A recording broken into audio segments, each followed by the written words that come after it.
इस भाव के साथ में शांति कुंज हरिद्वार से पधारे हुए हमारे प्रज्ञा पुत्रों को हम स्वागत करते हैं। श्री खिलेश्वर गोटिया, श्री दयानिधि, दोनों भाई एक जने तिलक लगाते जाएंगे, दूसरा माल्यार्पण कर भाई लोगों का स्वागत सम्मान करते हुए आज के कार्यक्रम को शुभारंभ करते हैं।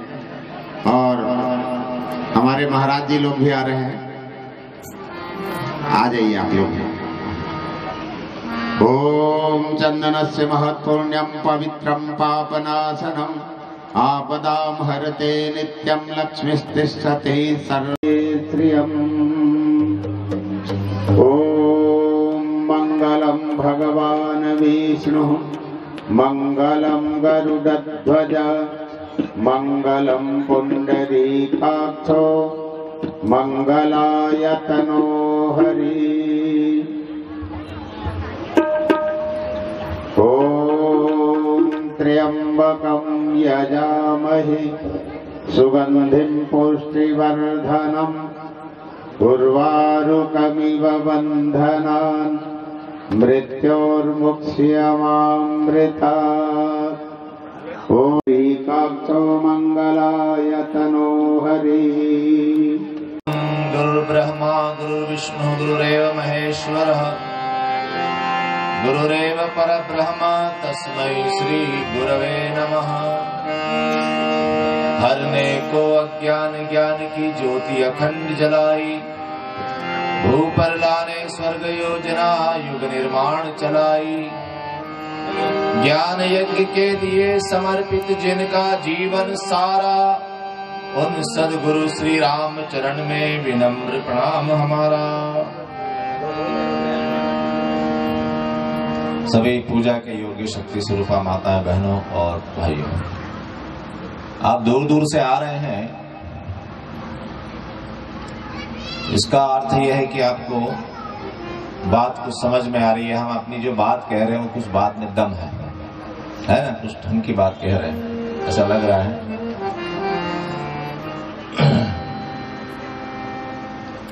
अब उससे हम आगे बढ़ेंगे। अभी तक हमने आपसे 2-3 बातें कही कि हमको जानना है, सीखना है, समझना पड़ेगा।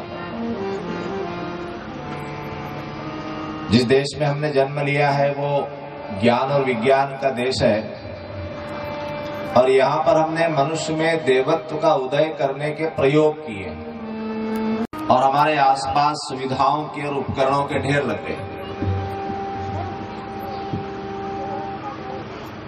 परंतु भारत ने क्या प्रयोग किए कि जीवात्मा को परमात्मा कैसे बनाया जाए, मनुष्य में देवत्व कैसे जगाया जाए, मनुष्य को, जीव को उसकी पूर्णता तक कैसे पहुंचाया जाए, ये प्रयोग हमने किए। और ये बहुत आवश्यक बात है जानना। और चीजें कम भी रह जाए तो चलेगा, लेकिन यदि ये नहीं जाना कि जीवन सुखी कैसे बनेगा, जीवन का लक्ष्य क्या है, ऐसा नहीं जाना तो फिर क्या होगा कि बाहर की जो प्रगति वो हमारे लिए समस्या खड़ी करेगी, वो अभिशाप बन जाएगी। ये बंदूक तो बना दी, बंदूक से गोली चलती है, किसी को मार सकती है, लेकिन बंदूक ये नहीं बोलती कि आप मेरा उपयोग कैसा करो। बंदूक का तो जो भी ट्रिगर दबाएगा गोली चलेगी, सामने जो होगा उसको मारेगी। अब कौन बंदूक चलाए कौन न चलाए, किसको मारना है किसको नहीं मारना है, ऐसा बंदूक नहीं बताती, वो तो बन के तैयार हो गई। अब बंदूक चलाने वाले के अंदर विवेक होना चाहिए कि मैं इसका सदुपयोग करूं कि दुरुपयोग। सदुपयोग होता है तो उसका उपयोग समाज में शांति बनाने के लिए, समाज के और देश के दुश्मनों को खत्म करने के लिए होता है। दुरुपयोग हो जाए तो आतंकवाद फैलाने के लिए होता है। आतंकवादी भी बंदूक चला रहा है, AK-47 उसके पास भी है, और AK-47 सैनिक के पास भी है जो देश की रक्षा के लिए सीमा पर खड़ा है। तो आतंकवादी जब गोली चलाता है तो उसको हम आतंकवादी कहते हैं। अपराधी बताते हैं, और देश का जवान जब गोली चलाता है, बंदूक चलाता है, तो उसको हम देश का जवान कहते हैं, रक्षक कहते हैं, उसका सम्मान करते हैं, जबकि दोनों बंदूक चला रहे हैं। तो बंदूक तो एक उपकरण है, इसी तरह से मनुष्य का शरीर एक उपकरण है, मनुष्य का जीवन एक साधन है, संसार एक साधन है। इस साधन का उपयोग हम किस काम में करते हैं, इस पे निर्भर करता है कि हमारा जीवन कैसा बनेगा। और ये बात सीखने की है, जानने की, कि जीवन में तो आ गए,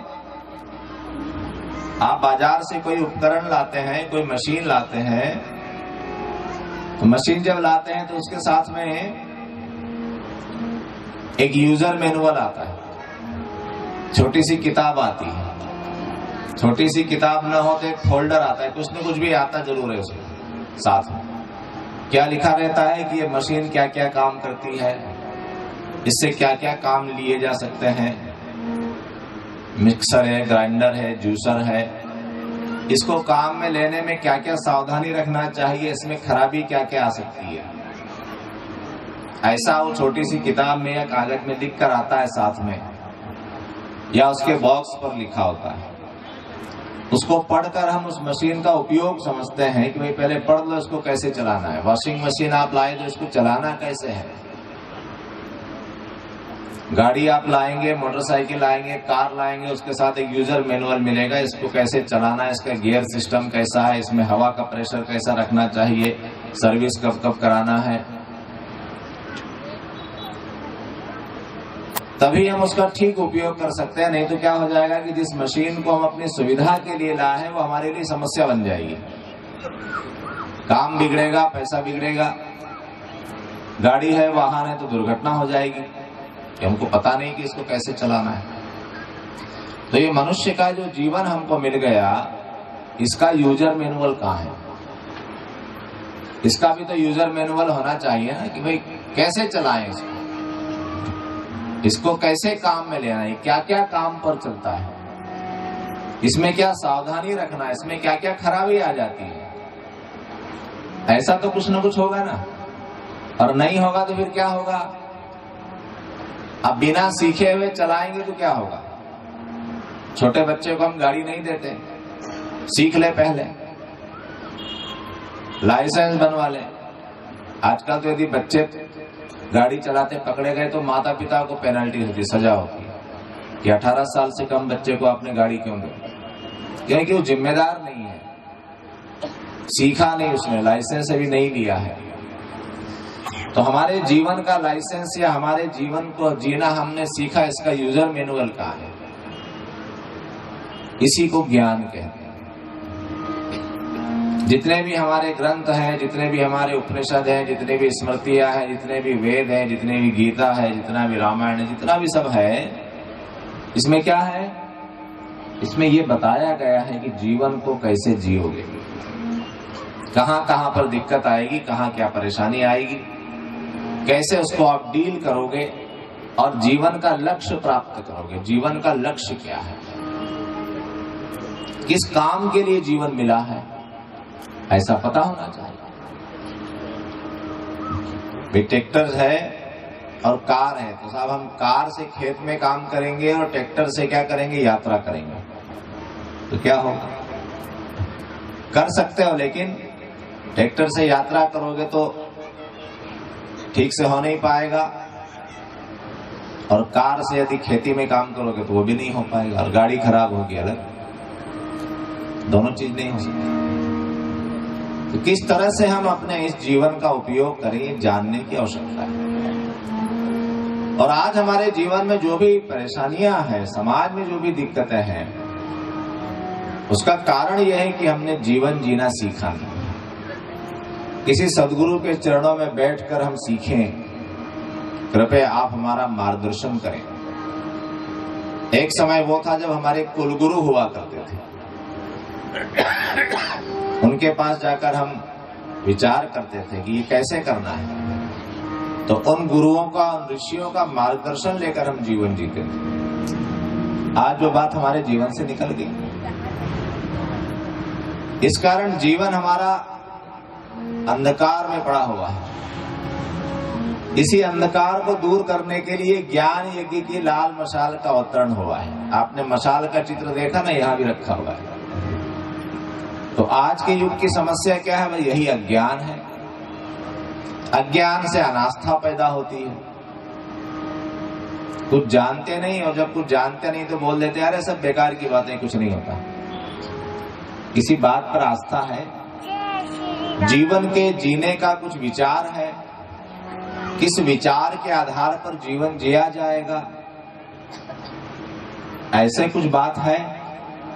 कोई संकल्प है जीवन में, कोई सिद्धांत है, क्या करेंगे क्या नहीं करेंगे, इस जीवन से क्या आउटपुट निकालेंगे, क्या परिणाम निकालेंगे।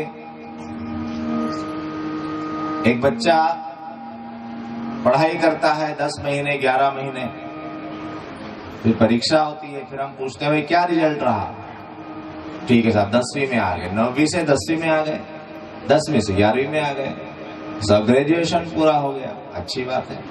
इतनी पढ़ाई की तो रिजल्ट क्या आ गया कि ये कोई ना कोई सर्टिफिकेट मिल गया, अब हम आगे बढ़ गए। एक किसान खेत में काम करता है 3 महीने 4 महीने, और भाई कैसा क्या रहा, कितने गेहूं आ गए, कितना धान आ गया, रिजल्ट आ गया, इतना धान आ गया, इतना अच्छी बात है। मेहनत की, काम किया। घर से आप निकले अपनी गाड़ी से, चलते जा रहे हैं, फोन आया, हाँ कहाँ पहुंचे, कितने टाइम से चल रहे हो? 1 घंटे से चल रहे हैं, कहाँ आ गए? बोले बस अब यहाँ से आधे बिलासपुर तक पहुंच गए, अभी बिलासपुर पहुंचने में 1 घंटा और लगेगा। इतने किलोमीटर आ गए, 60 किलोमीटर 70 किलोमीटर, तो चले तो वहां तक पहुंच गए। तो जीवन का क्या हिसाब लगाया जाए? 50 साल 60 साल 70 साल 100 साल का जीवन जी लिया, तो क्या पा लिया इस जीवन से? इसका क्या परिणाम निकल गया कि इतना जीवन हमने जिया, तो ये काम कर लिया इस जीवन में सब, इस जीवन का ऐसा हमने उपयोग कर लिया। ऐसी कुछ बात आ रही है कि नहीं आ रही है? ऐसे कोई जीवन की दिशा बनी कि नहीं बनी? तो लोग बताते हैं कि साहब बच्चे थे, 4 बच्चे हैं, 2 लड़कियां हैं 2 लड़के हैं, लड़कियों की शादी कर दी, चली गई अपने घर, बहुएं ले आए, बच्चे सारे सेटल हो गए, मकान भी बना लिया।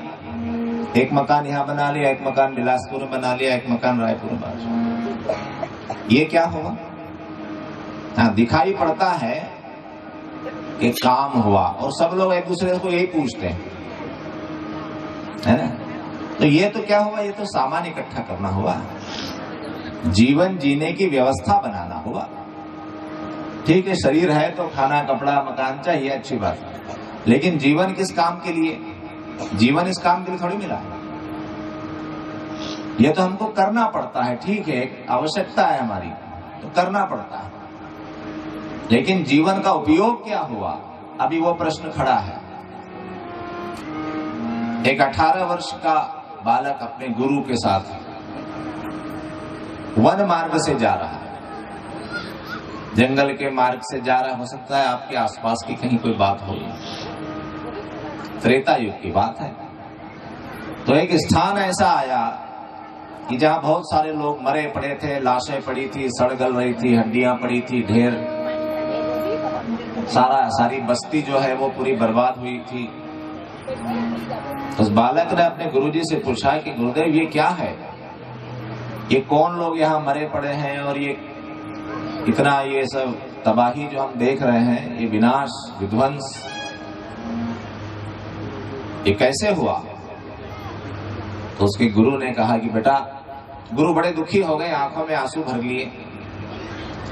बोले बेटा ये रावण का आतंक है, रावण के राक्षस यहाँ पर आते हैं, और जो भी आश्रम बने हैं, जो भी लोग हैं अच्छा काम करते हैं, विद्या अध्ययन करते हैं, आश्रम चलाते हैं, यज्ञ करते हैं, इन सबको उन्होंने नष्ट कर दिया, मार दिया, और ऐसा सब जगह हो रहा है। तो सारी बात जब उस 18 वर्ष के बच्चे ने सुनी, तो उसने एक संकल्प लिया, निशिचर हीन करो मही भुज उठाए प्रण कीन, सकल मुनि के आश्रम जाय जाय सुख दीन। ऐसा तुलसीदास जी रामचरितमानस में लिखते हैं। उस 18 वर्ष के बच्चे ने संकल्प लिया, उसके साथ उसका छोटा भाई भी था, कि क्या करेंगे, निशाचर हीन करो मही, धरती को निशाचरों से हीन कर देंगे, ऐसा दोनों हाथ उठाकर उसने संकल्प लिया। जीवन को किस काम में लगा देंगे? धरती से निशाचर मिटाने में लगा। एक 8 वर्ष का बालक संन्यास लेकर निकला केरल से। क्या संकल्प था? वेदों का उद्धार करना है। क्या करना? वैदिक धर्म की स्थापना करना, अद्वैतवाद के सिद्धांत की। छोटे छोटे ढेर सारे संप्रदाय बन गए। उन्होंने अनेक विधियां विकसित कर ली, आपस में लड़ने झगड़ने लगे। उन्होंने जगह जगह जाकर शास्त्रार्थ किया और सबको एक मत में मिलाया। 8 वर्ष का बालक घर से निकला और 36 वर्षीय की आयु में उसने शरीर छोड़ दिया। 2 बार पूरे देश का उसने यात्रा की, प्रवास किया, जीवन का एक लक्ष्य बनाया। एक लड़का था, पढ़ा लिखा, घर में बहुत परेशानी आ गई, पिताजी की मृत्यु हो गई, घर में माँ है, भाई बहन है, खाने की व्यवस्था नहीं है, उधारी बहुत पिताजी छोड़ गए। तो अपने गुरु के पास आया, बोल क्या चाहिए? गुरुजी नौकरी चाहिए। अच्छा नौकरी चाहिए, तो वो काली माता खड़ी है मंदिर में, उससे मांग ले। गया वहां तो उसको सुनाई पड़ा, देश की हजारों माताएं हाहाकार कर रही है, देश गुलामी की जंजीरों में जकड़ा हुआ है, देश गरीब होता जा रहा है, अंग्रेज इस देश को चूस रहे हैं, सारा यहाँ का धन संपत्ति ले जा रहे हैं, देश में अकाल पड़ रहा है, देश में मारामारी है, अराजकता है। ऐसा उसको सुनाई पड़ा तो उसने कहा, हे माँ भक्ति दो, शक्ति दो, ज्ञान दो। वापिस आ गया। क्यों भाई? नौकरी मांगी, नहीं मांगी, फिर से जा। 3 बार गया, नहीं मांग पाया। उसने कहा नहीं मांग पाया, अब जो मैं कहता हूं वो। संकल्प दिलाया कि बेटा भारत का उद्धार करना है, भारत माता का उद्धार करना है, दुनिया में जाओ और भारत के ज्ञान विज्ञान को बताओ। तो उस नरेंद्र नाम के बालक ने विवेकानंद बनकर भारत के ज्ञान विज्ञान को दुनिया में पहुंचाया। तो दुनिया जानने लगी कि अरे भारत में इतना ज्ञान है। हम तो समझे कि भारत तो बस ऐसे ही जंगल में रहने वाले, सांप पकड़ने वाले लोगों का देश है, कुछ आता जाता नहीं है। उसने कहा कि देखो हमारे यहाँ वो ज्ञान विकसित हुआ जो मनुष्य में देवत्व पैदा कर सकता है। क्या हो गया? जीवन में एक संकल्प। देश गुलामी के दौर में था, कुछ नवयुवक उठे, चंद्रशेखर आजाद, भगत सिंह, वीर सावरकर, सुभाष चंद्र बोस, बहुत लंबी लिस्ट हो सकती है। इन्होंने देश की स्थिति को देखा तो संकल्प लिया कि हमारा जीवन किस काम में लगेगा? देश की आजादी में लगेगा, देश को आजाद, अंग्रेजों को भगाना है, इस काम में लगेगा। तो 23 वर्षीय की आयु में भगत सिंह को फांसी हो गई, 25 वर्षीय की आयु में चंद्रशेखर आजाद बलिदान हो गए।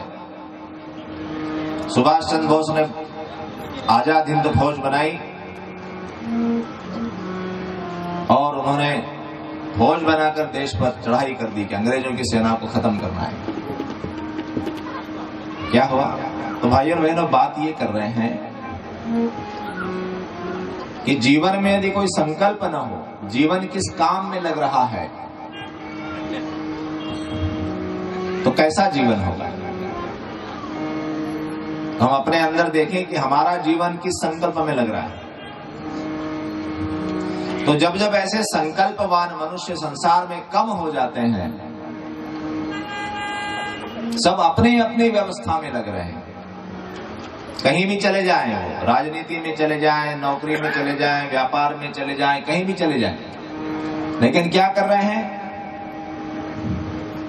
बस सारी बुद्धि, सारी प्रतिभा, सारी शिक्षा, सारा समय मेरा काम निकल जाए, मेरा काम, मेरा उल्लू सीधा हो जाए, मेरा उल्लू सीधा हो जाए। इसी को कलयुग कहा जाता है। और सतयुग किसे कहते हैं? जब ज्यादा से ज्यादा लोग वो हों जो देश, दुनिया, समाज, संस्कृति के लिए काम करते हैं। कितना कितना मैं अपने जीवन से संसार को दे दूं। तो ये जो अज्ञान छाया हुआ है, ये जीवन का उपयोग नहीं हो रहा है। जिस काम के लिए मनुष्य बनकर आए वो काम नहीं हो रहा है, ये सबसे बड़ी बात होती है। संसार की दृष्टि से तो हमने बहुत सारे काम कर लिए, परंतु अभी परमात्मा शेष है। जिस काम के लिए आए थे वो काम शेष है, और उसके लिए हमको क्या करना पड़ेगा? हमको किसी सद्गुरु के चरण में बैठकर वो ज्ञान प्राप्त करना। युग ऋषि के रूप में एक ऐसे सद्गुरु का आगमन धरती पर हुआ जिसने करोड़ों लोगों को जीवन जीने का लक्ष्य दिया। क्या किया? बेटा जीवन में कुछ बनाओ। केवल सामान इकट्ठा कर लेना, आहार निद्रा भय मैथुन की पूर्ति कर लेना जीवन नहीं है। तुम्हारा जीवन किसी विशेष कार्य के लिए हुआ, विशेष काम के लिए आप मनुष्य बने हैं। और यही हमारी भारतीय संस्कृति का दर्शन है, यही हमको ऋषियों का आदेश है कि एक ऐसा जीवन जियो जो सार्थक हो, जो उपयोगी हो। छोटे से बड़ा जीवन जिए। जन्मना जायते शूद्र संस्कारा द्विजुच्यते। ऊंचा जीवन जियो, श्रेष्ठ जीवन जियो, और वो सीखने की बात है। तो ये जो ज्ञान है, ये जो बातें हम 3 दिन से आपको बता रहे हैं, थोड़ा बहुत बता पा रहे हैं, बहुत नहीं है, लेकिन इससे आप क्या संकेत लेना? इससे आप यही संकेत लेना कि अब जीवन की दिशा धारा को बदलना है, क्योंकि ये हमारा स्वभाव है। कोई नई बात थोड़ी है कि सेवा करना और ज्ञान प्राप्त करना और अध्यात्म विद्या सीखना, ये कोई नई चीज नहीं है, ये हमारा मूल स्वभाव है। समझ गए आप? ऐसा नहीं कि अलग से कोई चीज कर रहे हैं, अलग से नहीं कर रहे हैं। मूल रूप में हम आध्यात्मिक है, जो मनुष्य होने के अनुभव से गुजर रहे हैं। मूल रूप में हम आत्मा है, मूल रूप में हम चेतना है, जिसने शरीर धारण किया है तो वो संसार के एक अनुभव से गुजर रही है। तो समझदार व्यक्ति वो है, ज्ञानी व्यक्ति वो है जो अपने मूल स्वभाव को जान लेता है कि मुझे क्या होना चाहिए। और नासमझ वो है जो दुनिया के प्रभाव में भटक जाता है। वो सोचता है कि बढ़िया खा लो, पी लो, सामान इकट्ठा कर लो, लोभ लालच, वासना तृष्णा की पूर्ति कर लो, ये सब चीजें कर लो, ये जीवन है। नहीं, ये जीवन नहीं है। जीवन वो है जो हमारे स्वभाव में है, जो हमारा मूल स्वभाव है। उस मूल स्वभाव में लौटना, उस मूल स्वभाव को जान लेना। ये कैसे होता है? ये गायत्री से होता है। गायत्री मंत्र क्या करता है? गायत्री मंत्र एक तरह का आत्म जागरण करता है कि जहां से हमको ये बात समझ में आती है कि मूल रूप में हम क्या हैं और हमारे ऊपर आवरण क्या पड़ गया है। आवरण इतना पड़ गया कि हम अपने मूल स्वरूप को ही भूल गए। जिस गांव में मेरा बचपन बीता हुआ, नदी किनारे एक हनुमान जी का मंदिर था और लगभग हम लोग रोज चले जाते थे। तो वहां पर एक ऐसा तिकोना सा पत्थर रखा हुआ था, उसपे बहुत सारा सिंदूर चढ़ा हुआ था। तो किसी दिन किसी के मन में आया कि इसको जरा सफाई तो करवाएं, ये है क्या। तो जब सफाई करवाई, उसके ऊपर का सारा सिंदूर हटाया गया तो मोटी परत जम गई थी सिंदूर की। तो अंदर से एक सुंदर सी हनुमान जी की मूर्ति निकली। किसी ने बढ़िया सी मूर्ति वहां रख दी थी लाके, लोगों ने सिंदूर पोत पोत के उसको कैसा कर दिया, ऐसा वो एक पत्थर जैसा, अनगढ़ पत्थर जैसा है। तो इसी तरह से हमारे ऊपर भी इतने विकार जम जाते हैं, इतने संस्कार जम जाते हैं कि हम अपना मूल स्वरूप खो देते हैं और फिर हम सोचते हैं बाहर कोई भगवान है, बाहर कोई परमात्मा है और वो कहीं से आ जाएगा, है ना। इस बात को आप ठीक से समझना कि कहीं से कोई भगवान आ जाएगा और वो हमारा कल्याण कर देगा। हम भूल जाते हैं कि हम भी उसी के टुकड़े हैं, हम भी उसी के अंश हैं। ईश्वर अंश जीव अविनाशी चेतन अमल सहज सुख राशि। हम नहीं कह रहे, जिन्होंने जाना उन्होंने कहा। हम ये भूल जाते हैं कि हम उसी के टुकड़े हैं। समुद्र में इतना जल है, एक बूंद जल निकालिए, उस एक बूंद जल में वो सारी विशेषताएं हैं जो समुद्र के सारे जल में है। यदि चेक करना है कि समुद्र के जल में कितना नमक है, कितना कौन सा खनिज लवण है, इतना सा पानी निकाल लीजिए, उसको चेक कीजिए, सारे समुद्र में जितना है वो सब उसमें है। तो इसी प्रकार से जो परमात्मा के सारे गुण है वो आत्मा में है, वो चेतना में है, और वो सारी शक्ति भी है, उसको हम लेकर आए हैं। क्या करना है? विकसित करना है।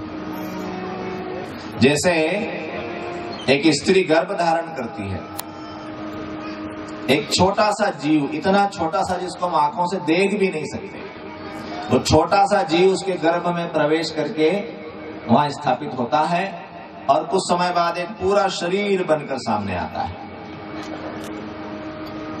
तो प्रत्येक जीव अपने अंदर परमात्मा के बीज को पाल रहा है और एक समय वो परमात्मा पूर्ण रूप में सामने आएगा, कोई भी हो। विवेकानंद स्वामी कहते थे कि ये जो चींटी चल रही है ये भी एक दिन परमात्मा हो जाएगी। ये भारतीय दर्शन की बात आपको बता रहे हैं। हमारा दर्शन क्या कहता है? अब उसी आधार पर, क्योंकि ये जो चीजें हम बता रहे हैं सनातन है। हम लोग किस धर्म को फॉलो करते हैं? सनातन धर्म। धर्म कौन कौन से होते हैं? ये धर्म कौन कौन से? धर्म एक ही होता है। धर्म एक ही होता है, धर्म का कोई नाम नहीं होता, उसकी विशेषता होती है। धर्म प्राकृतिक होता है, नेचर में है, प्रकृति में है, पहले से है, किसी के बनाने से नहीं बनता, बाय नेचर है ही। उसको जानना पड़ता है और उसकी विशेषता क्या है कि वो सनातन है। समझ गए? आप इस बात को क्लियर करना। आजकल बहुत ज्यादा YouTube पर, फेसबुक पर इसकी चर्चा चलती है। लोग बोलते हैं अमुक धर्म तमुक, कोई धर्म नहीं, एक धर्म होता है संसार, जिसके आधार पर सारी सृष्टि ब्रह्मांड संचालित हो रहा है। तो एक सिस्टम है। धर्म का अर्थ क्या हो गया? एक सिस्टम, एक प्रणाली चल रही है। वो है, वो चल ही रही है, वो किसी के बनाने से नहीं, जानते थे तब भी है और नहीं जानते थे तब भी चल रही है। भाई सूर्य हमको गर्मी दे रहा है, धूप आ रही है, ये तब भी आ रही थी जब हम नहीं जानते थे कि ये सूर्य है और इससे आने वाली गर्मी को धूप कहते हैं, प्रकाश कहते हैं। और प्रकाश में 7 रंग होते हैं और अल्ट्रावायलेट किरणें होती है और ये किरणें होती है, एक्सरे होता है, और वो सब हम नहीं जानते थे तब भी वो था और जानते हैं तब भी वो है। तो हमने केवल जान लिया, धर्म को बनाया नहीं जाता। धर्म को किसी किताब में लिखा है इसलिए धर्म ऐसा नहीं है, वो है, बाय नेचर है, सनातन है, क्योंकि हमेशा से सत्य है। सत्य होने का अर्थ ये कि जो भी जानना चाहेगा वो जान सकेगा। ऐसा नहीं है कि बस एक व्यक्ति ने जान लिया और उसने किताब में लिख दिया, अब दूसरा कोई यदि कुछ बोलेगा तो फिर क्या कर देंगे? सर तन से जुदा कर देंगे। ऐसा नहीं, तुम भी जानो, तुम भी। यदि कोई सत्य है तो वह हर किसी को दिखेगा, दिखाई देगा ना। मैं कहूं कि भैया अभी क्या टाइम हो रहा है? 12:30 बज रहे हैं दोपहर के, तो आप क्या करोगे? आप तुरंत अपनी घड़ी देखोगे, नहीं नहीं वैसा 6:15 बज रही है। तो यदि कोई सत्य है तो सबको दिखाई पड़ेगा। तो हमारे देश में कई लोगों ने उस सत्य को जाना, इसलिए अनेक सारे पंथ, अनेक सारे संप्रदाय, अनेक सारे ऋषि, अनेक सारी पुस्तकें, अनेक व्याख्याएं। भारत के संप्रदाय की बात कर रहा, बाहर से आने वालों की नहीं कर रहा, क्योंकि वो तो ना धर्म है ना संप्रदाय है, वो गिरोह है केवल, उसमें कोई धर्म का लेना देना नहीं। तो भारत में कितने सारे संप्रदाय, तो कई सारे लोग हुए जिन्होंने उस सत्य को जाना और जिस ढंग से जाना उन्होंने कहा देखो इस ढंग से जाना, आप भी आगे बढ़िए। इसलिए कहा गया एकम सत विप्रा बहुधा वदंती, सत्य एक है, उसको कईयों ने जाना, कईयों ने देखा, और यदि सत्य है कोई चीज है तो दिखाई पड़ेगी सबको। इसलिए हमारे यहाँ अलग अलग बहुत सारी विधियां हैं। और कैसा है? शाश्वत है, हमेशा बना रहता है, कभी जाता नहीं। तो जो सत्य है, जो धर्म है, वो मूल चीज प्रकृति में है। उसके आधार पर हमने संस्कृति विकसित की। अभी दूसरी बात देखो, धर्म, दर्शन और संस्कृति। तो धर्म को जानना, उसकी विशेषताओं को जानना, उसके विज्ञान को जानना, ये दर्शन हुआ। और उसके आधार पर हम कैसा बिहेवियर करें, ये संस्कृति हुई। भाई एक तो नेचर है, प्रकृति कैसी चल रही है, और हम हैं तो हम क्यों आए हैं, हमारा नेचर क्या है, हमारे अंदर क्या क्या चीजें हैं, वो जानना। और फिर हमको इस प्रकृति में कैसा व्यवहार करना चाहिए ताकि हम अपने लक्ष्य तक पहुंच पाएं, जिस काम के लिए आए हैं वो हम कर पाएं। 3 बातें हो गई ना। एक तो हो गया धर्म, दूसरा हो गया दर्शन, तीसरा हो गया संस्कृति। 3 बातें हो गई। और समझ लीजिए, हाँ इधर ध्यान दें,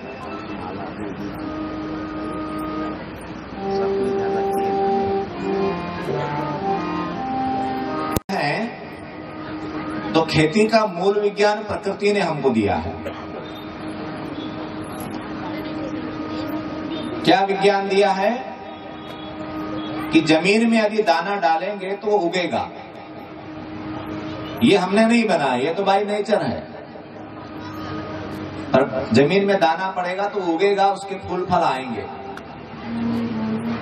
अब हमने ये इसमें फिर डेवलपमेंट किया कि कौन सी जमीन में कौन सा बीज उगता है, कैसे उगता है, कौन से मौसम में कौन से बीज को लगाना चाहिए, किस समय में लगाना चाहिए। ऐसे हमने फिर नियम बना दिए। तो देश के अलग अलग कोने में अलग अलग ढंग की जलवायु, अलग अलग ढंग की मिट्टी है, और उस मिट्टी में अलग अलग ढंग का बीज अलग अलग ढंग से पैदा होता है। इस बात को हमने जाना और कृषि का विज्ञान विकसित किया, वो संस्कृति होगी। तो इसी तरह से जीवन को कैसे जिए, वो संस्कृति हमने विकसित की कि ये कीजिए, ये ना कीजिए, ये डूज है और ये डोंट्स हैं। ऐसा करना अच्छा है, ऐसा करना अच्छा नहीं है, ये पाप है और ये पुण्य है। अर्थात कि जिस काम को करने से हमारा आत्म विकास होता है वो अच्छे काम है, पुण्य है, और जिस कार्य को करने से हम पतित हो जाते हैं, हमारी आत्मा का पतन होता है, जीवन लक्ष्य की प्राप्ति में बाधा पैदा होती है, वो सब क्या है, वो सब पाप कर्म है। इसीलिए हमने नियम बनाए, ऐसा खाओ, ऐसा न खाओ, ऐसा पहनो, ऐसा न पहनो, ऐसा व्यवहार करो, ऐसा व्यवहार न करो। ये नियम कहां से आए? कि भाई कहा कि ईमानदार रहो। ईमानदार क्यों रहे? कौन हाथ पकड़ता है बेईमानी करने से? नहीं, कोई हाथ नहीं पकड़ता। आप कर सकते, लेकिन कर तो सकते हो पर चलेगी नहीं। क्यों नहीं चलेगी? क्योंकि प्रकृति ईमानदारी पर चलती है। देखा आपने ना, आम का बीज बोओगे तो जो पौधा पैदा होगा उस पे क्या फल लगेगा? आम का लगेगा। ऐसा नहीं कि हमने तो आम का पौधा लगाया और उस पे करेला लग गया, ऐसा होता है क्या? नहीं होता। सूर्य अपने समय पर आ रहा है, अस्त हो रहा है। आप देख लो पंचांग में 10 साल बाद आज के दिन सूर्य कब उगेगा, कब डूबेगा, वो तय है, टाइम बराबर है उसका। धरती अपनी जगह पर बराबर घूम रही है, मौसम अपने बराबर आ रहे हैं, सब ईमानदारी से चल रहा है। अब इस ईमानदारी से चलने वाले संसार में यदि हम बेईमानी करेंगे तो क्या होगा? चलेगी क्या? नहीं, कर तो सकते हैं, चलेगी नहीं। इसलिए कहा गया, पतंजलि ऋषि ने अष्टांग योग बनाए, 5 यम 5 नियम। अहिंसा, सत्य, अस्तेय, अपरिग्रह, ब्रह्मचर्य, शौच, संतोष, तप, स्वाध्याय, ईश्वर प्रणिधान। इस ढंग से रहो जीवन में।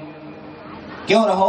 क्योंकि नेचर ऐसा बना हुआ, प्रकृति ये चाहती है, प्रकृति में इस ढंग से मामला चलेगा, ये उसका अनुशासन है। और जो इसको जान लेता है वो अपने जीवन के सारे समस्याओं को दूर कर लेता है। और इसी को कहते हैं योग, कि हमने ये जान लिया कि संसार कैसा चलता है, परमात्मा की व्यवस्था कैसी है, और उसमें हमको कैसे रहना है। इसे विज्ञान को जिसने समझ लिया और वो उसका जब अनुसरण करने लग जाता है, पालन करने लग जाता है, तब उसको बोलते हैं योग सिद्ध हो गया। अब हमने उसकी व्यवस्था से सामंजस्य, और जीवन में यदि कोई तनाव है, जीवन में यदि कोई चिंता है, जीवन में यदि कोई परेशानी है, तो समझिए कि अभी परमात्मा की व्यवस्था से हमारा तालमेल नहीं बैठा। इसके लिए क्या करना है? इसके लिए ये सब चीजें करना है, साधना करना पड़ती है, ज्ञान प्राप्त करना पड़ता है। इसीलिए हमारे जितने भी सद्गुरु आए, उन्होंने कोई न कोई विधि हमको दी, भाई इस ढंग से जीवन जियो, ऐसा ऐसा करो, ये हमारे जीवन के लिए आवश्यक है।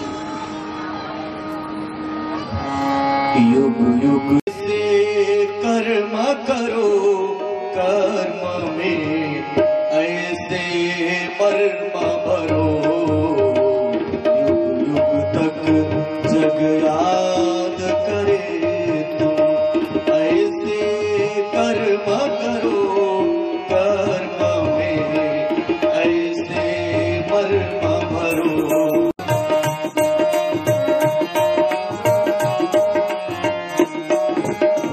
जहाँ कहीं हो ताप वहाँ पर सावन बन बरसो,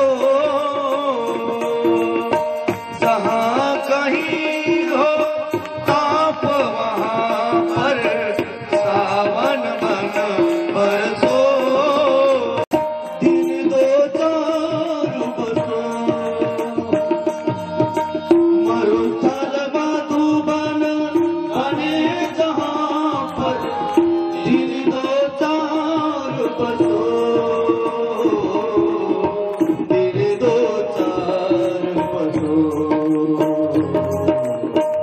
जिससे मिल लो एक बार तुम, जिससे मिल लो एक बार तुम, कभी नहीं बिसरो कर्म में ऐसे मर्म भरो,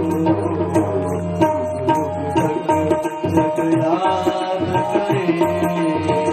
हो तुम मानवता के कुछ श्रृंगार बनो, मानो हो तुम मानवता के कुछ श्रृंगार बनो, सातों के सागर में मन के कर्णाधार बनो, सातों के सागर में मन के कर्णाधार बनो, कर्णाधार बनो, तपापूत साओं में तुम नमन, तपापूत साओं में तुम नमन, कंचन वन निखरो, कर्म में ऐसे मर्म भरो, युग युग तक जग याद करे। भाई साहब से निवेदन करते हैं कि क्रम जो चल रहा था वो अवरोध करना पड़ा है, और स्वागत के लिए, स्वागत की कड़ी में श्रीमती विधायक हमारे उत्तरी जांगड़े और भाई साहब गणपत जांगड़े का हम स्वागत करते हैं। विधायक के स्वागत के लिए अनुराधा पटेल यहाँ आए और दीदी जी को तिलक लगा करके स्वागत करते हैं। पुण्यम पवित्रम पापनाशनम आपदाम हरते नित्यम लक्ष्मी तिष्ठति सर्वदा। चंदनस्य महत् पुण्यम पवित्रम पापनाशनम आपदाम हरते नित्यम लक्ष्मी तिष्ठति सर्वदा। ओम मंगलम भगवान विष्णु मंगलम गरुड़ध्वज। श्रीफल भेंट करें, मंत्र दुपट्टा समर्पित करते हैं भाई साहब को भी। ओम मंगलम भगवान विष्णु मंगलम गरुड़ध्वज मंगलम पुंडरीकाक्षो मंगलायतनो हरि। जनप्रतिनिधि रही थे दीदी। और आज दीप यज्ञ के बीच में पधारे हैं, तो हम उनसे निवेदन करते हैं 2 शब्द कहने के लिए, फिर हमारे परम पूज्य गुरुदेव के जो संदेश सुन रहे हैं उनको आगे सुनेंगे। माता की, गायत्री माता की। आज चौथी कुल गायत्री महायज्ञ खैरचिटी आश्रम में के शुभ अवसर पर मंच में उपस्थित समस्त श्रद्धालुगण और समस्त अतिथिगण, आप सब लोग बहुत बहुत स्वागत है, अभिनंदन है। सामने बैठे हमारे गुरुजनमन, अपना सादर प्रणाम है, पूरा टीम ला सादर प्रणाम है। सामने बैठे हमारे दीदी बहनी मन, माता मन, आप सबको चला सियान मन ला, आप सब ला चरण छू के प्रणाम है। बहुत अच्छा, हर साल के भांति इस साल भी बहुत अच्छा आप मन के द्वारा कार्यक्रम रखे गए। आप सब लोग बहुत बहुत दिल से धन्यवाद है, तो आभार करत। इतना बढ़िया कार्यक्रम, इतना दूर के, इतना बहुत दूर के आए सब ट्रैक्टर में, गाड़ी में, इतना उत्साह के साथ बहुत अच्छा कार्यक्रम। कलश यात्रा के दिन बहुत ज्यादा भीड़, आज भी बहुत ज्यादा भीड़ इस उत्साह कार्यक्रम में। सब महिला मिलन में बहुत बहुत दिल से धन्यवाद देता हूँ, आभार करत हूँ। माता जी से प्रार्थना करिए कि आप सबो जन की मनोकामना ला पूरा करी, सबके घर में सुख संपत्ति प्राप्त हो, खुशहाली यही। ऐसे गायत्री मैया से प्रार्थना करिए कि सबो जन की मनोकामना ला पूरा करी। बहुत अच्छा कार्यक्रम समय समय में मिलते, इतना बड़े कार्यक्रम पार्टी के कार्यक्रम रहते तो बुलावन तक भी नहीं आया, लेकिन अभी इतना अच्छा कार्यक्रम आप मन के द्वारा होते, तो मैं सबो जी ला बहुत बहुत दिल से धन्यवाद दे हूँ, आभार करना काबर कि आप सबके माया प्यार आशीर्वाद से आज उत्तरी जांगड़े विधायक बन के आप मन के बीच में खड़े, तो आप सब ला बहुत बहुत दिल से धन्यवाद और आभार करना काबर कि चाहे कोनो पार्टी के रहे, एक बार ला दोबारा विधायक कोई नहीं बने, लेकिन आप सबके आशीर्वाद एक एक वोट से आज उत्तरी जांगड़े हर विधायक बने हैं। मैं आप मन ला बहुत बहुत दिल से धन्यवाद देता, इसे मैं आप प्यार ला हमेशा उत्तरी जांगड़े पर बनाए रखा। और ज्यादा नहीं बोला, बहुत अच्छा हमारे बीच में महाराज जी मन, गुरुजन मन इतना अच्छा कथा सुना थे। इस अवसर पर आप सब ला बहुत बहुत स्वागत है, अभिनंदन है महाराज मन ला भी। और गायत्री मैया आप सबके मनोकामना ला पूरा करी, सबके घर में सुख संपत्ति प्राप्त हुई, ऐसे माता जी से आशीर्वाद है। आप सब ला बहुत बहुत धन्यवाद। को हम सप्रेम भेंट करते हैं। साथ ही तुलसी गुटिया बिरकोल से हमारे गणपत भाई को माल्यार्पण करके उनका स्वागत कर दे, और सुजाता दीदी से निवेदन करेंगे हमारे विधायक महोदय का थोड़ा माल्यार्पण कर दें।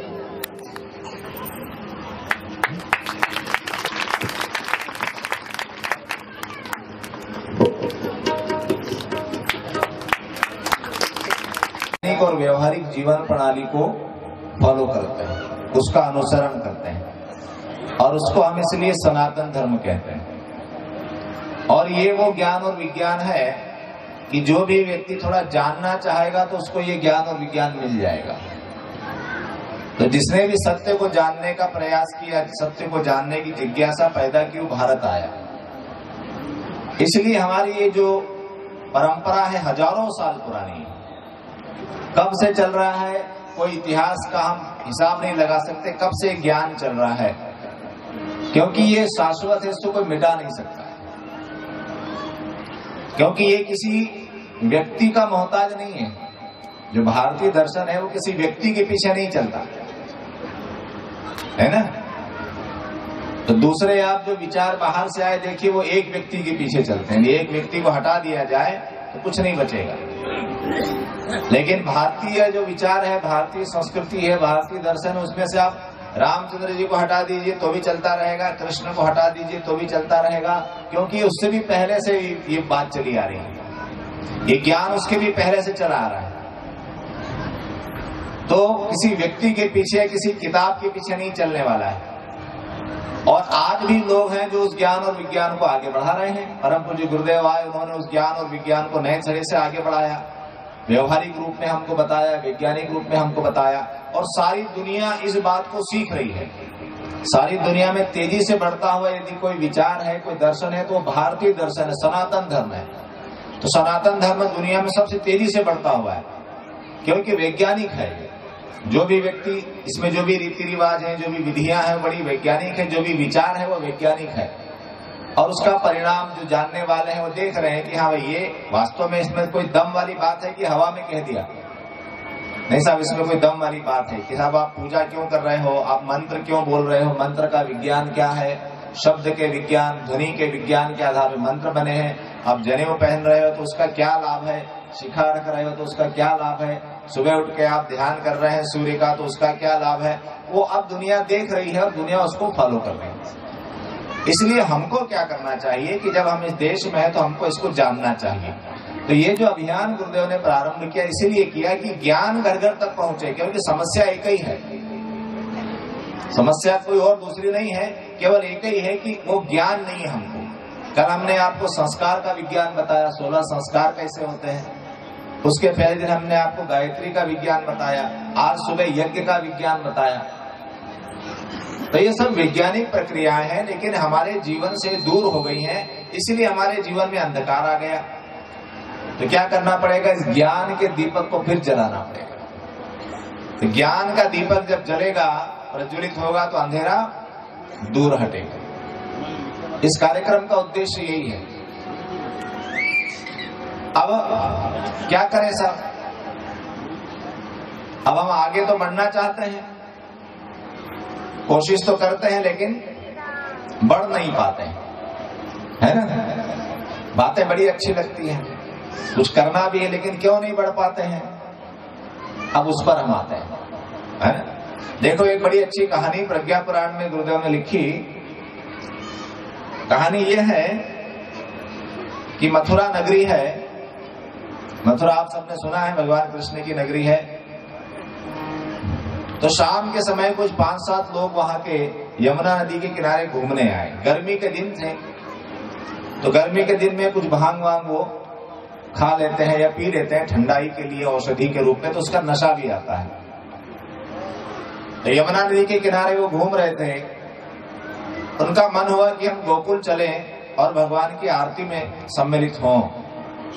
तो मथुरा से गोकुल तक नाव से यदि जाएं तो थोड़ा कम टाइम लगता है, 20-25 मिनट में शायद पहुंच जाते हैं। पुरानी बात है, जब यमुना नदी में अच्छा पानी हुआ करता था। अब तो उतना अच्छा पानी नहीं है, बारिश में ही होता है। तो उन्होंने देखा है कि चलो अपन चलते हैं,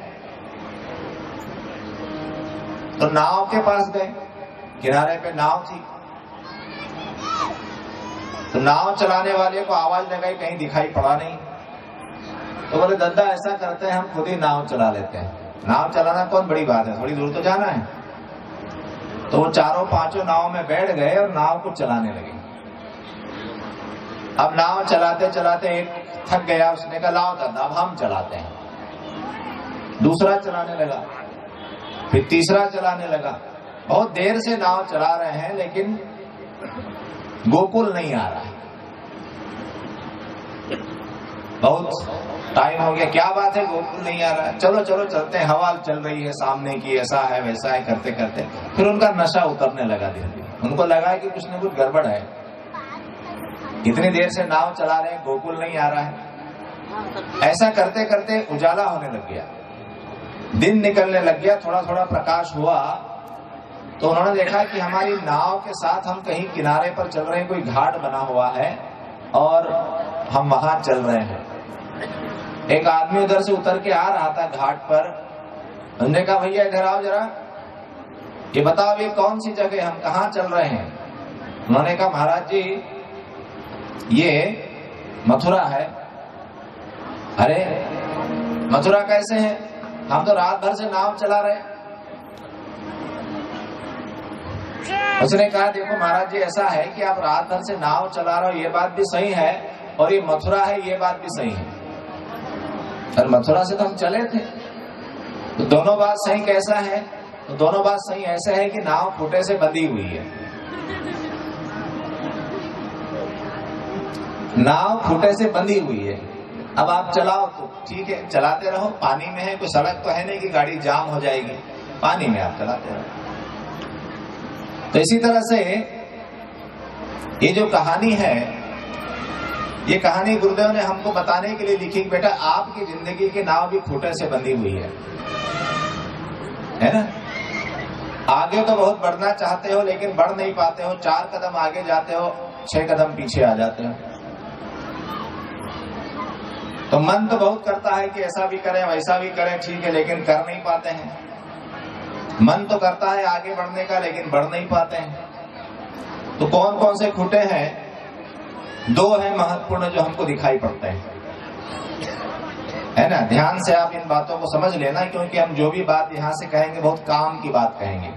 समय आपका भी मूल्यवान है, समय हमारा भी मूल्यवान है, तो इधर उधर की मनोरंजन की बातें नहीं कहेंगे। तो यदि आप ध्यान से सुन लेंगे तो निश्चित रूप से आपके जीवन में उसका प्रभाव होगा। तो पहला तो खूंटा है हमारे रीति रिवाजों का, है ना। ऐसे ऐसे रीति रिवाज हमने बना लिए हैं, या तो बहुत महंगे हैं, वो बहुत खर्चीले हैं, जिनमें अनावश्यक रूप से हम बहुत खर्च करते हैं, या फिर वो इस तरह के हैं कि जो हमारे जीवन में पतन पराभव को जन्म देते हैं। तो गुरुदेव ने लिखा है, खर्चीली शादियां हमको दरिद्र और बेईमान बनाती हैं। तो रीति रिवाज हमारे कैसे होना चाहिए? ऐसे होना चाहिए, सस्ते होना चाहिए, और उसमें वैदिक विधि विधान होना चाहिए, संस्कार होना चाहिए। जैसे आज हमने बच्चों का अन्नप्राशन कराया, आज एक विवाह संस्कार भी होता लेकिन कुछ बन नहीं पाई बात। तो ऐसे संस्कार होते हैं, ऐसी शादियां होती है। आजकल पैसा लोगों के पास काफी आ गया है, तो एक तरह से धन का प्रदर्शन होता है।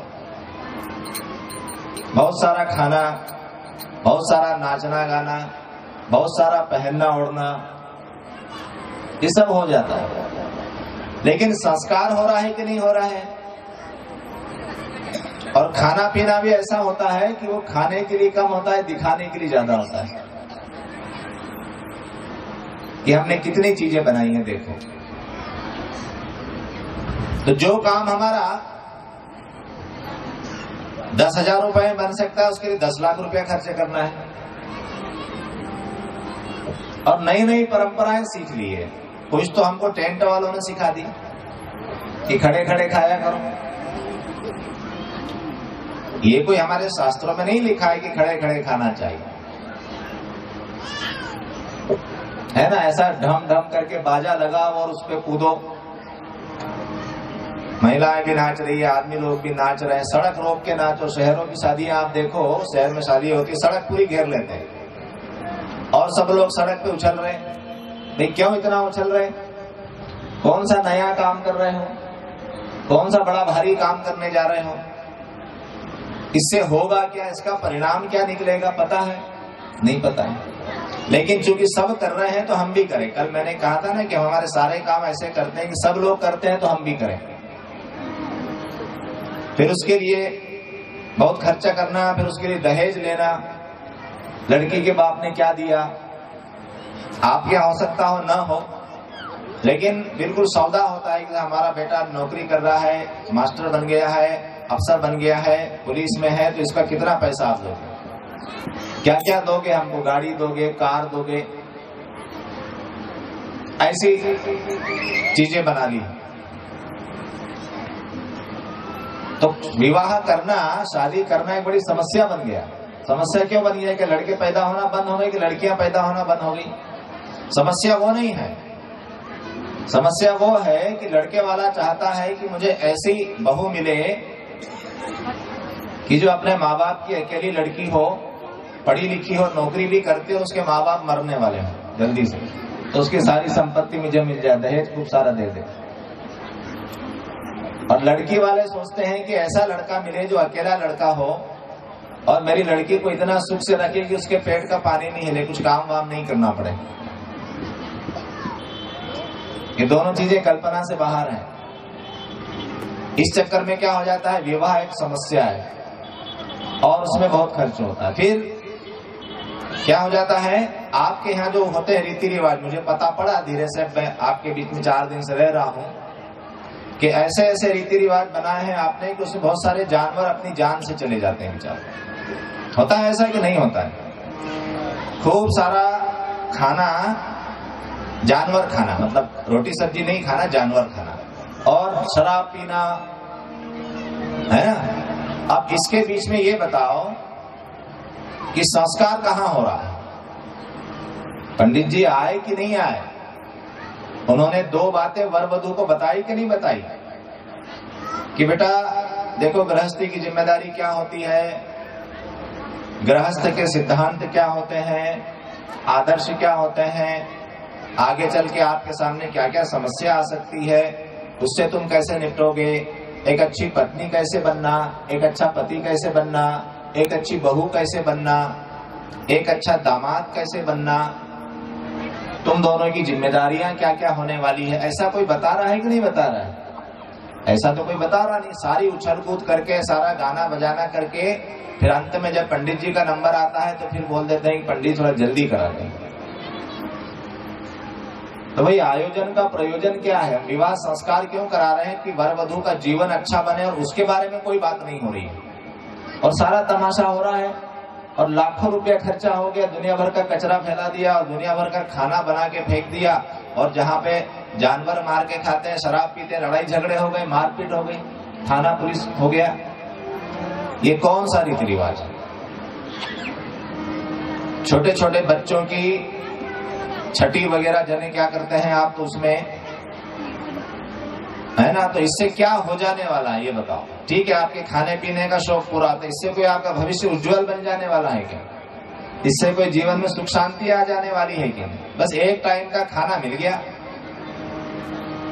तो इससे भविष्य क्या बनेगा? आने वाले समय में आप क्या चाहते हैं कि ऐसा करने से क्या हो जाने वाला है? तो आगे बढ़ना है कि अंधेरे में पड़े रहना है, गंदगी में ही पड़े रहना है? इंसान बनना है, मनुष्य बनना है कि नहीं बनना है? जरा से स्वाद के लिए, जरा से खाने पीने के लालच के लिए हम क्या कर रहे हैं? अपने बच्चों के जीवन में पाप बो रहे हैं ना, क्योंकि जीव जानवर को मार के यदि त्योहार मनाएंगे या कोई हम रीति रिवाज पूरा करेंगे तो उसका पाप उस बच्चे को लगेगा, क्योंकि उस बच्चे के कारण इतने जानवर जान से जा रहे हैं। और एक चीज आप देखिए, आपके पास भगवान ने बुद्धि दी है कि देश के कौन कौन से हिस्से ऐसे हैं जहां के लोगों ने खूब प्रगति की है, बिजनेस में की हो या पढ़ने लिखने में की हो, कि दुनिया का बिजनेस वो संभाल रहे हैं। देखो आप, और वो देखो कि वो क्या खाते पीते हैं। मारवाड़ी लोग हैं, गुजराती लोग हैं, बिजनेसमैन होते हैं। मैं कोई किसी की तारीफ या निंदा नहीं कर रहा, लेकिन मैं आपसे कह रहा हूं कि दृष्टि खोल कर देखो, आंखें खोल कर देखो आप, है ना। तो उनका खान पान क्या है, और जो क्षेत्र पिछड़े कहे जाते हैं, बैकवर्ड कहे जाते हैं, उसका कारण क्या है? उनका खान पान देखो आप। तो जैसा खाए अन्न वैसा बने मन। जो शुद्ध सात्विक भोजन करेगा, सुबह हमने बताया था, दान करके भोजन करेगा, ऐसा दूसरों को खिलाकर खाएगा, शुद्ध सात्विक भोजन, शुद्ध भोजन करेगा, उसकी बुद्धि अच्छी बनेगी, वो जीवन में आगे बढ़ेगा, उसके दिमाग में कुछ आगे बढ़ने का आइडिया पैदा होगा। वो बिजनेस करे कि वो राजनीति में जाए, कि वो नौकरी में जाए, कि कहीं भी जाए। और जो मांसाहार करेगा, जो जानवर मार के खाएगा, उसकी बुद्धि कैसी रहती? दबी रहती, जैसे कोई पत्थर जमीन में गड़ा हुआ हो ना, ऐसी गड़ी रहती है। कुछ समझ में नहीं आता क्या करे क्या न करे। किसी तरह से कोई अपने को, चलो सरकार ने आगे धक्का दिया, कुछ दे दिया, ये कर दिया, किसी तरह से हमको तो चलो ठीक है, थोड़ा नौकरी वोकरी लग गए, कुछ हो गए, लेकिन हम अपने आप से तो कुछ नहीं बने। थोड़ा विचार कीजिए आप। तो जहां शुद्धता है, जहां सात्विकता है, वहां प्रगति है। आप कितनी पूजा पाठ कर लो, कोई मतलब नहीं है इसका, समझे ना। 5 तरह के यज्ञ होते हैं, कल आपको हम बताएंगे। उसमें एक यज्ञ ये है कि जीव जानवरों को खिलाना, चिड़िया को दाना खिलाओ, पानी पिलाओ, कुत्ते को रोटी दो, गाय को रोटी दो, जीव जानवरों की सेवा करना। तो 5 तरह के यज्ञ में एक भूत यज्ञ ये आता है। लेकिन हम क्या कर रहे हैं कि हम जिनको हमको खिलाना चाहिए उनको ही हम खा जा रहे हैं। तो आगे कहां से बढ़ोगे? बढ़ोगे आगे। और कभी कभार कोई पूजा पाठ हमने कर ली, कभी कभार कोई कथा सुन ली, उससे कोई कल्याण हो जाए, कोई कल्याण वल्याण नहीं होना है ना, क्योंकि जीवन तो हमने सुधारा नहीं। हमारी हरकतें जो है, हम जरा से स्वाद के लिए लालच में पड़ गए, जरा से स्वाद के लालच के लिए हम दुनिया के खिलाफ जा रहे हैं, प्रकृति के विरुद्ध जा रहे हैं, परमात्मा की व्यवस्था के खिलाफ जा रहे हैं, और फिर दूसरी तरफ उसकी पूजा भी कर रहे हैं। तो उसने जो कहा है उसको तो समझिए। तो आप ये संकल्प लेना, यदि आपको ऊंचा उठना है, आगे बढ़ना है, तो ये सब चीजों से आपको बाहर निकलना पड़ेगा, अपनी तरफ से इतना करना पड़ेगा, आगे वो देखेगा। ये क्या हो गया? ये एक खूटा खर्चीली शादियां आप शायद नहीं भी करते हो, लेकिन आपका दूसरे तरह का खर्चा होता है। तो सादगी से संस्कार कीजिए, और उसमें संस्कार अच्छे ढंग से होना चाहिए, वैदिक विधि से संस्कार होना चाहिए। हमारे गायत्री परिवार के भाई बहनों से आप संपर्क करेंगे तो आपको संस्कार करा देंगे। और दूसरा है नशा। नशे का मतलब ये है कि तंबाकू, बीड़ी, शराब और जो होता है, ये नशा जो होता है, ये क्या करता है? आदमी की बुद्धि को नष्ट कर देता है, और वो जीवन भर बर्बाद रहता है, जीवन भर कर्जे में दबा रहता है, जीवन भर उसका शोषण होता है। कितना वो बर्बाद होता है कि थोड़ा सा हिसाब लगाते हैं, ज्यादा हिसाब नहीं है, थोड़ा सा लगाते हैं कि आजकल एक व्यक्ति यदि थोड़ा सा पाउच तंबाकू गुटखा भी खाता है तो कम से कम 20 रुपए रोज का आता है। क्यों भाई, आता है कि नहीं? हाथ उठा के बताओ। 20 रुपए रोज कि ज्यादा? माताएं बहनें ध्यान से सुनो, आपका पैसा कहां जा रहा है, मेहनत बहुत करते हो आप। तो 20 रुपए रोज, महीने का 600 है ना, साल का 7200, 40 साल तक यदि आपने बीड़ी सिगरेट पी तो 2,88,000 इसका ब्याज जोड़ो। अभी मैं आपको छोटे लेवल पर बता रहा हूँ, एवरेज। बड़े बड़े महापुरुष हैं, 2-2 बंडल बीड़ी पी जाते होंगे, 5-7 पाउच खा जाते होंगे, कोई कम थोड़ी है। कमाते हैं, खाते हैं जी, कोई किसी का खाते हैं क्या? नहीं, आप बड़े आराम से खाइए, दिक्कत नहीं है ना, लेकिन हिसाब भी जोड़ लिया करो। और जो बीड़ी सिगरेट तंबाकू शराब खाता पीता है, क्या होगा उसके साथ? ये होगा कि बीमारी पैदा होगी शरीर में, 100% होगी, क्योंकि जब तक गर्म खून है तब तक तो वो पचाएगा, लेकिन भी बीमारी पैदा होने लगेगी। सांस लेने में दिक्कत है, चलने फिरने में दिक्कत है, खांसी आ रही है, और गाल में एक छोटी सी फुंसी होती है। फिर आप डॉक्टर को दिखाने जाओगे, डॉक्टर चेक करेगा, टेस्ट कराएगा, बोलेगा साहब कैंसर है ये, अब इलाज कराते घूमो, समझ गए। और जो इस तरह की नशीली चीजें उपयोग करता है, 10 साल पहले वो काम करना बंद कर देगा, शरीर खत्म हो जाता है ना। वैसे इसके 2-3 फायदे भी हैं। क्या फायदे हैं बीड़ी सिगरेट के? और इसके एक तो फायदा यह है कि बुढ़ापा नहीं आता, बुढ़ापा नहीं आता, अधिक से अधिक 50-55 तक चलेगा आदमी, ठीक है। दूसरी बात ये कि घर में चोर नहीं घुसेंगे। जो आदमी खांसता रहेगा उसके घर में चोर कैसे आएंगे? लगेगा कोई न कोई जाग रहा है ना। और उसको कुत्ता नहीं पीछे पड़ेगा, हाथ में लकड़ी लेकर चलेगा, बीमार रहेगा, लकड़ी लेकर चलेगा तो कुत्ता पास में नहीं आएगा। ये कुछ फायदे भी हैं। तो इतना पैसा जो है लग गया, दवा में लग गया, जाने आने के बस किराए में लग गया, एक काम करने वाला, अच्छा फिर वो उसके बच्चे सीख जाएंगे। सही बात है, पिताजी यदि बीड़ी सिगरेट पीते हैं, दादाजी बीड़ी सिगरेट करते हैं, तंबाकू, तो बच्चे अवश्य सीखेंगे, क्योंकि बड़े लोग यदि कोई काम कर रहे हैं तो अच्छा ही करते हैं, बड़े लोग कोई गलत काम थोड़ी करते हैं। बड़का मन है ना, गलत काम नहीं, वो अच्छा ही काम करते हैं, तो उनको उनका अनुसरण करना चाहिए, बच्चे सीख जाएंगे। तो आप अपने बच्चों को भी वो बीमारी दे जाओगे। और जो व्यक्ति बीड़ी सिगरेट तंबाकू शराब खाता पीता है, उसके घर में जो बच्चे पैदा होंगे वो गर्भ से, पेट से बीमारी लेके पैदा होंगे, कमजोर कमजोर से पैदा होंगे। कुछ भी खिला दो उनका शरीर बढ़ेगा ही नहीं, पेट में से बीमारी लेके आते हैं, क्योंकि पूरे उसके शरीर में वो चीजें बैठी हुई है। ये दो चीजें हैं। इन दो चीजों से हमको छुटकारा पाना है। जीवन को सरल सीधा बनाएंगे, कर्ज से मुक्ति पाएंगे, ठीक से हम भोजन करेंगे, हमारे बच्चे स्वस्थ बनेंगे, बचा हुआ पैसा हम अपने बच्चों की पढ़ाई लिखाई में लगाएंगे, अपना घर मकान बनाने में लगाएंगे, खेती बाड़ी में ठीक से लगाएंगे, तो क्या होगा? हमारी प्रगति होगी। और नहीं तो क्या होगा? अब ये सब चीजें हम क्यों करते हैं? रीति रिवाज कहां से बन जाते हैं? देखो, रीति रिवाज कोई सा भी स्थायी नहीं होता, परिस्थिति के अनुसार बन जाते हैं। हमको लगता है कि कोई रीति रिवाज है तो ये रीति रिवाज बहुत जरूरी है करना।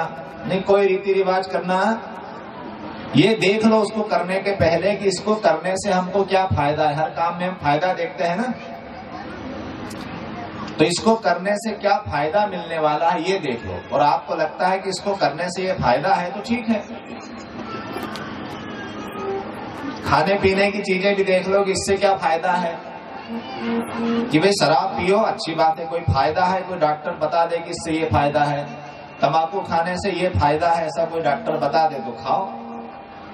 आप फायदे को देखते हो ना, आप तो समझदार आदमी, हर काम में फायदा देखते हो। लेने देने में फायदा देखते हो, दुकान धंधे में फायदा देखते हो, खेती बाड़ी में फायदा देखते हो। तो खाने पीने में फायदा देखो कि क्या खाने में फायदा है और क्या खाने में नुकसान है। समझदार आदमी हो कि नहीं? तो किसने सिखा दिया, कहां से आ गया? सब गलत चीज। तो अच्छा ये बताओ कि दोस्त अच्छा है कि दुश्मन अच्छा है? दोस्त अच्छा होता है कि दुश्मन अच्छा होता है? बताओ बताओ। दोस्त अच्छा होता है। बीड़ी पीना, गुटखा खाना, दारू पीना कौन सिखाता है? दोस्त सिखाता है कि दुश्मन सिखाता है? तो दोस्त अच्छा होता है कि दुश्मन अच्छा होता है? दुश्मन आपसे दूर है, दोस्त आपके पास बैठा है, आपको दे रहा है, ले खा यार, मर खा के। तेरे को कैंसर हो जाएगा, तेरे को दमा हो जाएगा, तेरा लीवर फट जाएगा। तो ये दोस्त नहीं है, आपके दुश्मन है।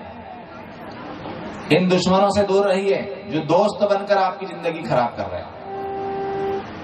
माताएं बहनें ध्यान दें, यदि इस तरह के लोग आपके घर में आए ना, ऐसा तंबाकू मसलते मसलते उसको दरवाजे से बाहर कर देना, कहना जा भाई, ऐसा दोस्त हमको नहीं चाहिए, ऐसा रिश्तेदार हमको नहीं चाहिए जो हमारे बच्चे की और हमारे पति की जिंदगी खराब करता है। बोलो इतना कर सकते हो कि नहीं कर सकते? तो बात आगे बढ़ाए, नहीं तो खत्म करें। बताओ कौन कौन करेगा? भाई नशा करना, मान लो कहना, प्यारे भाई बहना, होगी बड़ी खराबी, होगी बड़ी खराबी। पीना भैया पागल फिरोगे तुम बाजार में, दारू न पीना भैया पागल फिरोगे तुम बाजार में। भूखे रहेंगे बच्चे, बीवी रहेगी इंतजार में। भूखे रहेंगे बच्चे, बीवी रहेगी इंतजार में। बिकेंगे गहना फिर क्या कहना, दर दर ठोकर खाना, होगी बड़ी खराबी, होगी बड़ी खराबी। नशा न करना, मान लो कहना, प्यारे भाई बहना, होगी बड़ी खराबी, होगी बड़ी खराबी। नशा में डर है, नशा जहर है, जीते जी मर जाना, होगी बड़ी खराबी, होगी बड़ी खराबी। जीता है, रोज जब तब करता है, भगवान का नाम लेता है, पवित्र अन्न खाता है, छल कपट नहीं करता, ईमानदारी की कमाई घर में लाता है, उसके घर में सब तरह की सुख शांति आती है। ये प्रयोग की हुई बात है। किसी कारण से, कोई सामाजिक व्यवस्था के कारण किसी ने बताया नहीं, कोई चीज हमारे घर में आ गई, कोई चीज आदत में आ गई, तो क्या करना है? इसको बदलना है। इसके अलावा कोई रास्ता, इसके अलावा कोई रास्ता नहीं। बाहर से कोई हमारे लिए कितना भी कर दे, परंतु जब तक हम कुछ करने नहीं लगेंगे तब तक बात बनेगी नहीं। आज का जो ये दीप यज्ञ हम करने जा रहे हैं। इसका यही संदेश है। युग ऋषि आपको ये कहना चाह रहे हैं कि भगवान चाहता है कि आपके जीवन में खूब सुख शांति आए, सारे क्लेश कलह मिट जाएं, परंतु क्या करना पड़ेगा? हमको अपने जीवन को देखना पड़ेगा, समझना पड़ेगा और परिवर्तन करना पड़ेगा। आइए अब दीप यज्ञ प्रारंभ करेंगे। ओम पवित्रता मम मनः काय अंतःकरणेषु संविशेष। शांत रहे, बोलिए ओम मस्तिष्कम शांतम भूयात्। इसमें अनुचित आवेश प्रवेश न करने पाए। ओम अनुचित आवेश माँ भूयात्। हमारा मस्तक सदा ऊंचा रहे। ओम शीर्षम उन्नतम भूयात्। इसमें विवेक सदैव बना रहे। ओम विवेकः स्थिरी भूयात्। विवेक का अर्थ होता है सही गलत का ज्ञान। ओम ईशानुशासनम स्वीकरोमि। मर्यादाओं का पालन करेंगे। ओम मर्यादाम चरिष्यामि। जो वर्जित है वो आचरण नहीं करेंगे। ओम वर्जनीयम नो चरिष्यामि। अब हाथ जोड़ के प्रार्थना दोहराएंगे। हे महाकाल उज्जवल भविष्य की रचना के लिए अपने संकल्पों को पूरा करने के लिए हमें उपयुक्त शक्ति मनोवृत्ति तथा प्रेरणा दें। हे प्रभु हमारे संकल्प पूरे हों। हम सुख सौभाग्य श्रेय पुण्य तथा आपकी कृपा के अधिकारी बने। आपसे दिव्य अनुदान पाने और उन्हें जन जन तक पहुँचाने की हमारी पात्रता बढ़ती रहे। चलिए अब कलश पूजन होगा, गुरु आह्वान होगा। प्रतिनिधि हैं तो उनको स्थान पर पहुँचाइए।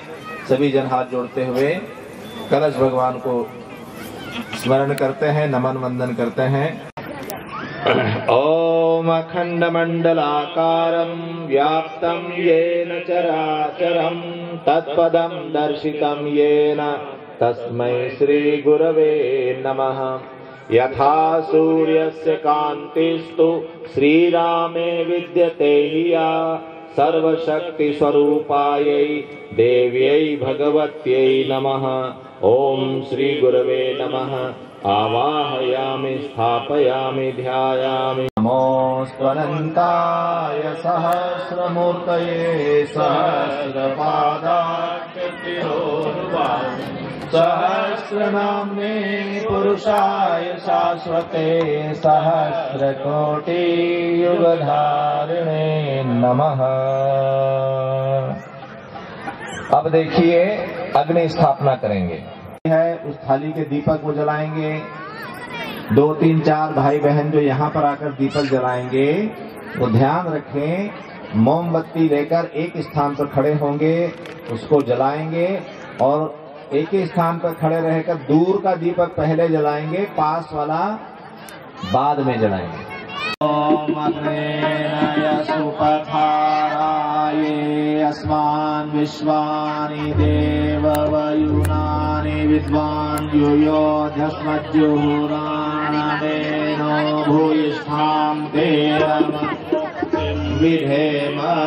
ए बेटा दूर का दीपक पहले जलाओ, तुम पास का जला रही, बाद में तुम्हारे दुपट्टा या बाल उसमें फिर बना दो हे देव सविता ऋषि देवताओं से नित्य पूजित हे भार्वभौवन धन मुक्ति करता स्वीकार कर लो वंदन हमारा पावन बना दो हे देव सविता कामात प्रतिभा के याद कारण पावन बना दो हे देव सविता पावन बना दो हे देव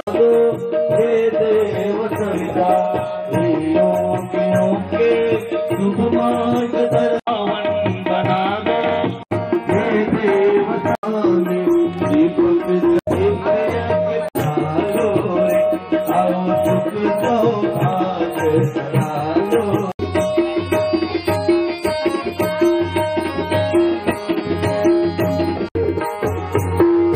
सावन हिमालय से ऋषि मुनि आए ताली बजाते हुए ऐसे ऋषि मुनि आए ईश्वर का संदेश लाए ईश्वर का संदेश लाए अनुदान अनमोल पालो पाया बड़ा सुख पाया बड़ा सुख पाया माता रानी के भवन में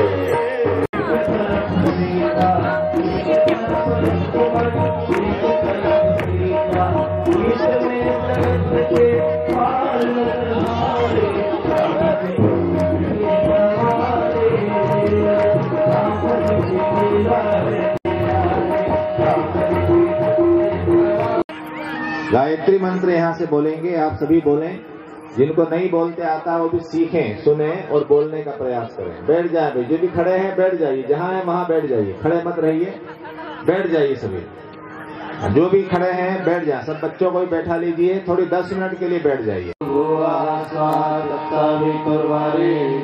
भर्गो देवस्य धीमहि धियो यो नः प्रचोदयात् स्वाहा इदं गायत्रीदं नमः ॐ भूर्भुवः स्वाहा तत्सवितुर्वरेण्यं भर्गो देवस्य धीमहि धियो यो नः प्रचोदयात् स्वाहा इदं गायत्रीदं नमः ॐ भूर्भुवः स्वः तत्सवितुर्वरेण्यं भर्गो देवस्य धीमहि धियो यो नः प्रचोदयात् स्वाहा इदं गायत्रीदं नमः ॐ त्र्यम्बकं यजामहे सुगन्धिं पुष्टिवर्धनम् उर्वारुकमिव बन्धनान् मृत्योर्मुक्षीयमामृतात् स्वाहा इदं महामृत्युञ्जयाय इदं नमः ॐ त्र्यम्बकं यजामहे सुगन्धिं पुष्टिवर्धनम् उर्वारुकमिव बन्धनान् मृत्योर्मुक्षीयमामृतात् स्वाहा इदं महामृत्युञ्जयाय इदं नमः ॐ त्र्यम्बकं यजामहे सुगन्धिं पुष्टिवर्धनम् उर्वारुकमिव बन्धनान् मृत्योर्मुक्षीयमामृतात् स्वाहा इदं महामृत्युञ्जयाय इदं नमः। महिला मंडल भाइयों का मंडल बने और वो किसी स्थान पर करें, हर गुरुवार करें। पूर्णस्य पूर्णमादाय पूर्णमेवावशिष्यते ॐ पूर्णादर्विपरापत सुपूर्णा पुनरापत वसुनेव विक्रीणावा ईशमूर्जर्वं शतः क्रतो स्वाहा। है ना, क्या करना है? जय गायत्री माता जयंती जय गायत्री माता सतमार्ग पर हमें चलाओ जो है दुखदाता जयंती जय गायत्री माता आज करती तुम अलग निरंतर जग पालन करती माँ जग पालन करती दुख दुख भय क्लेश कल तारी हृदय हरती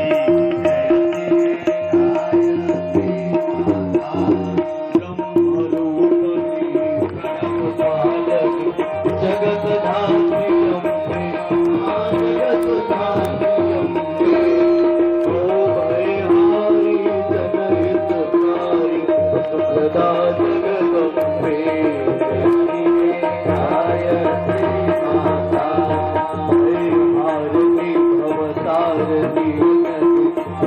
आनंद लाती माँ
स्तुता मया वरदा वेदमाता प्रचोदयन्तां पावमानि द्विजानाम् आयु प्राणां प्रजां पशुं कीर्तिं द्रविडं ब्रह्मवर्चसं मह्यं दत्त्वा प्रजत ब्रह्मलोकम्। ओम स्तुता मया वरदा वेदमाता प्रचोदयन्तां पावमानि द्विजानाम् आयु प्राणां प्रजां पशुं कीर्ति द्रविणं ब्रह्मवर्चसं मह्यं दत्त्वा प्रजत ब्रह्मलोकम्। शांति अंतरिक्षं शांति पृथ्वी शांतिरापः शांतिरोषधयः शांति वनस्पतयः शांतिर्विश्वे देवाः शांति ब्रह्म शांति सर्वगं शांति शांतिरेव शांति सामा शांतिरेधि। ओम शांति शांति शांति सर्वारिष्ट शांतिर्भवतु। ये आखिरी दिन था रात्रिकालीन ज्ञान यज्ञ वाला। कल के यज्ञ है तो कल कुछ भाई लोगों का विद्यारंभ और मुंडन वाले भी लिखवा दिए हैं, तो वो भी करवा देंगे, भाई लोगों से निवेदन करेंगे। और दीक्षा वाले दीक्षा के लिए सभी भाई बहनों से निवेदन करते हैं कि कल दीक्षा के कार्यक्रम में जरूर आएं। यज्ञ कार्यक्रम थोड़ा सा जल्दी शुरू करेंगे, टोली की विदाई होगी, बहुत दूर जाना है, यहाँ से बिलासपुर से आगे जाएंगे भाई लोग, तो समय को ध्यान में रखते हुए कल के कार्यक्रम में आकर के अपना अमूल्य समय देकर के शुरुआत किए हैं तो आखिर भी करेंगे, है ना, अंतिम छोर तक पहुंच जाएं। इसलिए सबसे निवेदन है कल भी ऐसे ही धूमधाम से आइएगा। और अभी का कार्यक्रम यहाँ संपन्न होता है, शांति पाठ हो गया है भाई लोगों के द्वारा।